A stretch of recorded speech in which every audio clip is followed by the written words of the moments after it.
Un matin d'hiver, à Carthage, dans la banlieue de Tunis. Du sommet de la colline de Byrsa, on distingue juste en bord de mer une étendue d'eau isolée.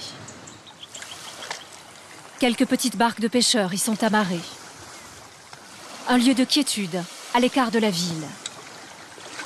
Pourtant, mieux vaut ne pas se fier aux apparences. Cette lagune aux eaux tranquilles a abrité l'un des plus illustres ports militaires de toute l'Antiquité. Un port qui fait rêver les Carthaginois depuis plus de 2000 ans.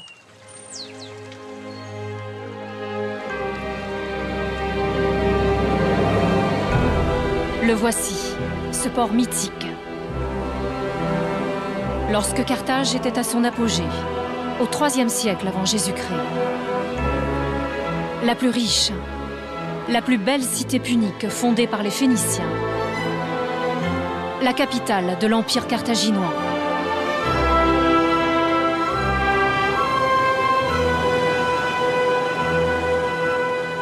À l'extrémité de la ville, derrière ses hauts murs, se dissimule le célèbre port militaire. Avec sa forme circulaire étonnante et son architecture très moderne. Un port ultra secret. Autour de l'îlot central, la flotte de guerre des Carthaginois. Le symbole même de leur puissance en Méditerranée.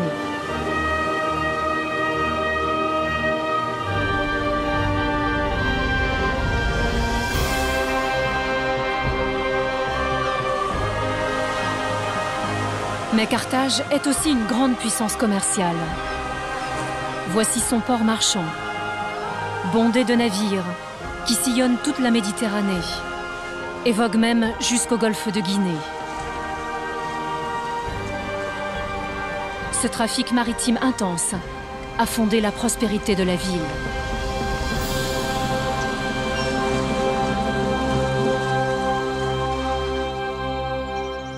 Les vestiges de la Carthage punique révèlent que cette cité fourmillait d'activités.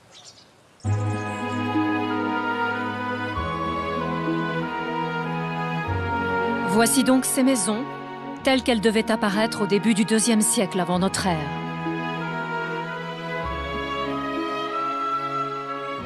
On y pénètre toujours par un long couloir étroit.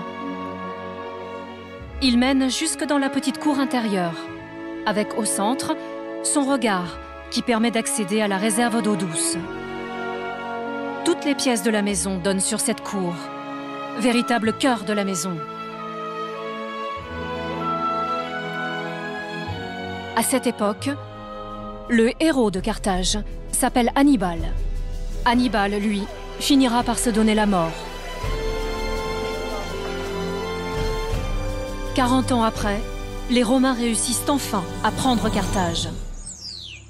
Nous sommes en 146 avant Jésus-Christ, une année noire.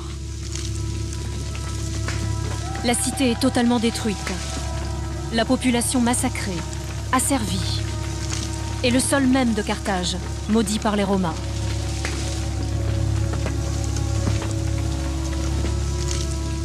Une centaine d'années plus tard, voici Carthage entièrement reconstruite. C'est une splendide cité romaine. Le grand port militaire a été transformé en port commercial, entouré d'élégantes colonnades. Au centre, plus de cales sèches, ni de vaisseaux de guerre, mais un petit temple romain. Carthage possède de gigantesques édifices, parmi lesquels ses thermes impériaux aux dimensions impressionnantes. C'est le lieu de rencontre favori des Carthaginois. 300 mètres de long et une vue à couper le souffle sur toute la Méditerranée.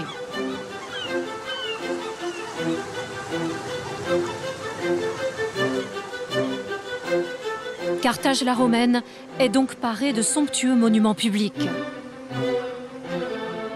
mais aussi de luxueuses maisons. Quelques-unes s'étendent sur plus de 1000 mètres carrés. Elles sont ornées de grands décors, en plein air, Comme ce théâtre d'eau, rafraîchissant, bordé de galeries à colonnes, ombragées, particulièrement apprécié pendant la saison chaude.